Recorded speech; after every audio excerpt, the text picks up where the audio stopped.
Hi, welcome back to my channel. I wanted to do a video on something that I've literally just seen a video about on YouTube. I'm very dark. Better. And it's something that I've literally just had to scratch my head about myself, to be honest.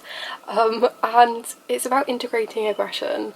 And if you've seen any of my other videos or you've just clicked on this, hello, I literally am very much a believer of like, I look often to like the Bible. I was raised a Catholic, I'm a Reformed believer of God, where I don't really follow the church as much. I'm more about my personal relationship with God. Moving swiftly into this though, it's not about that, but I've kind of looked at it from my standpoint, so I've had to try and come up with a concept that I feel integrates parts of my personality as well. So basically the idea of this is having sexuality and power, right? So this can sexuality and aggression, can give power, because in society a lot of the time people are like, oh, I want to be agreeable, I want to be, as they say, like socially well kept, socially acceptable. You know, you wouldn't want to go into a bank and just hit the first person you see, obviously, but I think it's also important to acknowledge the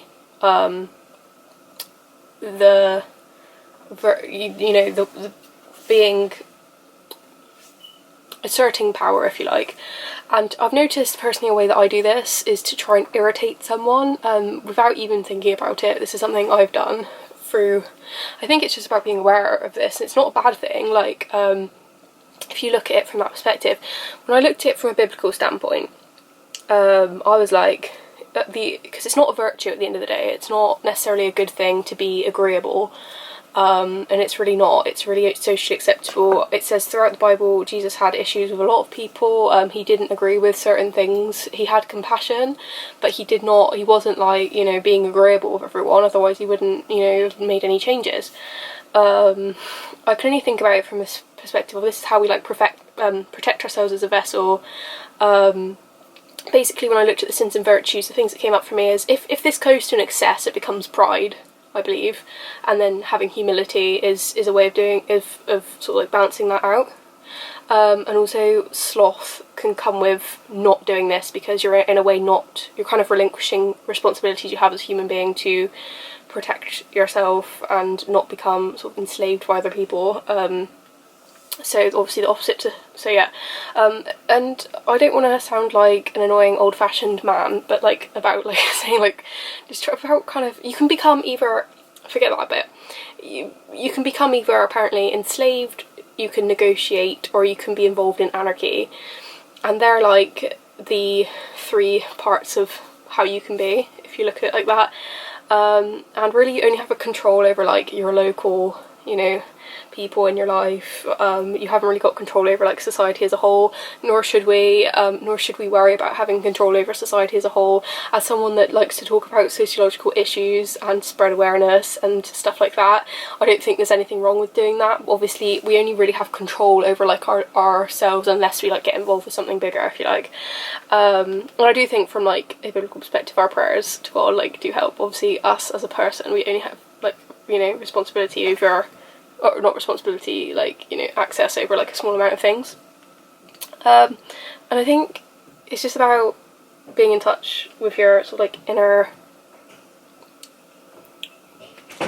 like inner sort of signals to act, and having like courage, and like not, and it doesn't always mean you're like necessarily right about everything, but it means that you're doing something to create some form of attention, if you like, and again to an extensive amount.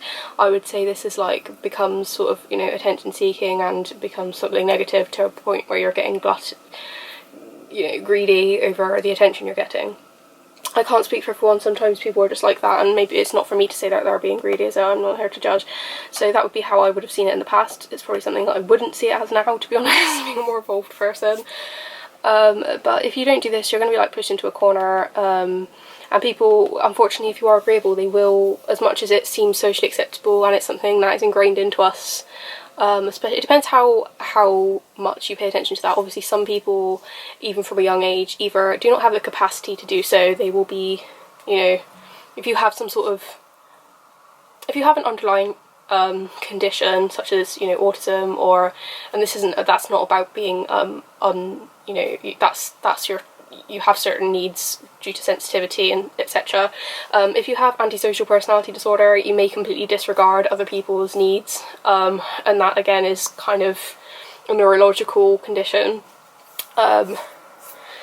So basically, I think like saying no is like a part of life, and like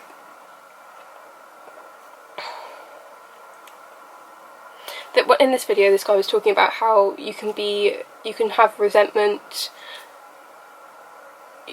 so using resentment, I don't think I've said this yet, you can use resentment as like a navigational tool in order to decide what to be asserting power over, because if you become resentful about something, or if you are completely overly agreeable, you can become extremely resentful. And as someone that I've noticed, I've had to process a lot of my inner resentment towards issues that I've had. Sometimes it's not your fault as a child if you become resentful about something. If you have, like, you know, some form of family trauma or family situation that you process, it's not always, you can't control what you go through as a child, you can't control what you're ingrained to do as a child from your parents, but you can as an adult take control of your needs and alter your way of living as you evolve as a person, I believe.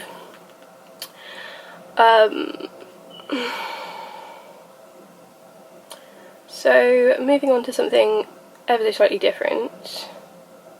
So it's on the same vein though. Apparently Carl Jung said that, I've spoken about the ego in the past, Carl Jung said that as you grow up, depending on your temperament, you will decide what is good and what is bad in your ego, as it should be. Like, that's kind of what stops us from like going into, you know, the first, you know, school year and stabbing someone. So it's normal to, you know, be selective about the types of things you want to encourage, especially as a parent to a child, and using like moral judgment either from a parent or, you know, you do it intrinsically yourself. But that's interesting to know. One other thing that I found really interesting on a different video was this person was talking about nice guys and why women are attracted to the bad guys or whatever, and I found this really interesting from the way he explained it. So apparently women, the most common female fantasy is when you get a nice, well-meaning girl and she goes and meets a monster style guy, and apparently as a monster style guy you can be a werewolf, a vampire, a billionaire, a pirate, or a surgeon. Those are the 5 types of monster men that you can get, and then eventually this woman tames the monster person, right? So I'll go into the whole vampire werewolf bit. I mean, between vampire, I think energy vampire, werewolf, you know those big hairy men that sort of like dominate a bit, like physically, they just get all up in your space and they might be kind of like sexually aggressive, etc., verbally, hopefully not physically. So a billionaire, obviously just kind of, you know, people that sort of assert their power with money, I'll get you a nice car, etc. Pirate, you know, those kind of playery guys that have got a cheeky smile and they just know how to wink at the girls, sort of thing. That would be a pirate monster male. And a surgeon, I guess that's kind of the controlling guy that sort of like dissects all the parts of your behaviour and tries to be controlling. So there we go. And it's just really interesting to me because he said how this is like so natural and normal, how like the aggression and dominance part of a male would be understandable because kind of like that's like our genetics, for males to like show aggression. I think, and yeah, and I've got some sort of like nature involvement in this sort of stuff, because I think obviously like in, what's the word, oh I can't remember, so yeah, but he was talking about how it's actually vital to have that aggression, because if you think about like an already tamed man, he was saying like how it's not even fun to get, because I think people have this like social construct of, and it's understandable, because you don't want to live eventually and like start some sort of like, you know, I always talk about how society pushes nuclear families in order to keep our society running, and he did say that how young people are in the, you know, don't understand society enough in order to fully judge society in that way. You can judge it, but it might be sort of like you might have a different opinion in 5 years time kind of thing. And I do understand how society works and why nuclear families are important, but it is still anyway, I've gone into nuclear families in another video, so I ain't going to go into that now. It is a societally pushed thing for monetary society to function. Just saying, we don't need to be in a nuclear family when we're young, like that's not something we need to live up to, that's a societal standard. Just saying, if you want to live young, single and free, no pressure. So it's vital to have that sort of like dangerousness, because he was like, how do you know that if there was any danger that you would be protected if you were with a tame man? And also, yeah, you don't tame them if they're already tame anyway, and that's just like, there's no sort of like interaction. And it was important as well, like, because you want to end up being civilized, like, obviously, and I think it's just, that's why it's important to be in touch with your primal instincts, but obviously keep them civilized. And I think this is something that even I've got to do, even as a female.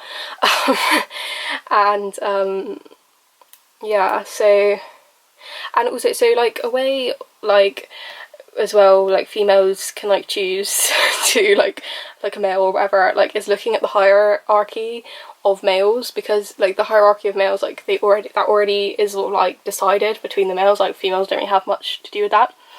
And the guy was talking about how certain birds, like a male bird will like make a, like, I was like a nest, I don't know, like a wooden, I don't know, they made something with nature in some form, and females will fly over to come and see that creation, and if they don't like it, they'll just fly off to someone else's male creation, which I thought was really funny. And if what the funny bit is if the bird does, if 3 females reject this male all at the same time, the bird will just get angry and like get rid of his creation and start again. So this is just really funny. And like, this is why I feel like a lot of, he was relating it to males, because there is that thing where there's like a top 10% of men that will approach every woman they see, 80% of men that are somewhere in between, and a 10% of men that are afraid to talk to any woman. And I think that must come with females as well, to be fair. I don't really see how, I don't know, I can't speak about that, but I know for the men, you get the top 10% of men, the 80% of men, which are somewhere in the middle, and the 10% at the bottom that just, like, they don't have the confidence to speak to any women. So this is why a lot of men, though, are afraid of rejection, and they won't talk to women that they don't feel really comfortable with. And I don't think there's actually any problem with that. I think people, and I'm not going to be like, you know, silly and say like, if you're not in the top 10% of men that like are literally probably mostly players, and like, or at least at some point have been players and maybe abused that power. I'm not saying they're all players, so I'm sure some of them aren't, but it's just like, it's not like if you're in the bottom 10% and you're like waiting for that perfect woman to come into your life and it just sort of like, you know, it happened naturally. This is what I mean, like, I'm not judging at all, like that's a really nice thing. Like, you know, I'm sure most of my boyfriends have not been in the top 10%, so like that's not something that is necessarily like, and I think if you're striving for that sort of man, like, that's just like, get your priorities straight, like, wonder where that's coming from. Like, if you want to get with it like that, that's just a thing that you want to do, then fair enough. I'm not trying to judge here, I'm just saying, like, just being like, people are all different and we're all great in different ways. Like, you know, some guy that is in the bottom 10% might have like really, really thoughtful like mannerisms and ways of being and stuff that maybe the person in the top 10% hasn't developed yet, at least at a younger age. Perhaps we're so weak. Oh, he was also saying how when you are aggressive, it's like biblically, I think there's like this guy called Cain in the Bible, and like he was just like really destructive basically, and it's how people, if they have a destructive mentality, will look up to Cain as like a god, and like, not god, like a saviour person, and how in life, how some people can be really messed up as well, because if you, like, we all have different elements of different people in the Bible, I've noticed, and I won't go into like all of that, because if you haven't seen any of my other videos, or you don't know the Bible, or you're not familiar with any sort of religion, then you won't really get it. But we all have like parts of us that are aggressive, we all have parts of us that are, you know, not aggressive and stuff, but how our hearts can be sort of messed up is that we, like, you can integrate that part of like Cain in you, in your heart, and just like not be aware of how your heart's getting twisted up. And maybe just like have this like you can have like really negative pathologies and sort of like live up to that pathology, because obviously what's in your heart is in your mind, and that's how it's how it's gonna manifest in the world. And this is why I'm quite careful about how I act and how far I stray from the Bible, because I'm one of those people where I'll just run with something, you know what I mean? Like, I don't want to get myself twisted up too far. I don't think there's any harm in sort of like, you know, looking and being aware of what you want to follow, because if you never look, you never know. But yeah, he was talking about, when this is slightly off topic but slightly true, because it can talk about aggression in others and power in others. If you're looking, it was a Jungian theory that if you're looking for motivation of someone's motivation, you can infer from the outcome that they create, and you can infer what their motivation was from the outcome that they create. So it could be that someone is, and I want to say with this aggression thing as well, sometimes it's not always about just being aggressive mindlessly to a situation that may just like drain all your energy away. Like, it's worth thinking about whether that aggression is gonna, like, is someone asking you something reasonable that you could just do without trying to waste any energy getting aggressive about it. But if not, it could just be something that you need to just assert some power over to sort of like, because I have noticed as well, it is like a lizard brain kind of mentality for people, that if you are being even slothful, I would say, or just not taking responsibility and being, you know, a bit whiny over like your actual human form, and the fact we do need to assert power over certain situations, people can sense that from like a primal level, and they will not only take advantage, but it's literally a human intrinsic need, a natural instinct for people when they are, and it's so hard when you've had like childhood trauma to think about this, because I think you've got to build discernment against certain stuff if someone's had like a really, really hard time, but not everyone's going to know that. But from an instinctual level, we all do, because it's like even from a law of attraction or anything, like if someone is working on a lower level, or sorry, not taking full responsibility for their like selves, people will walk on them and will take advantage, because like it's just like a human instinct, and it's how it works. So I guess just it's about breaking the cycle of not being assertive enough. I think there's just a level, even from a biblical standpoint, like, you know, even if you think of like Jesus as a role model, like he wasn't whiny, he wasn't like trying to relinquish anything of anyone. Like he was his own person. He stood with, you know, power, grounding, obviously the power of God, but he did have grounding. He wasn't like trying to relinquish all his power that God gave him. He wasn't sort of trying to weasel out of it or anything. Like he took power and control over himself. So I think it's just a false belief, and it's a slothful belief if you ask me. That, and I'm not saying like everyone has to just always have everything perfect. Like life's an experience and a process. Like I'm only just thinking about this now. But yeah, bit of a something to dwell on. 20-minute video, but I don't mind doing a bit of a long one sometimes. So thank you for listening. Bye bye.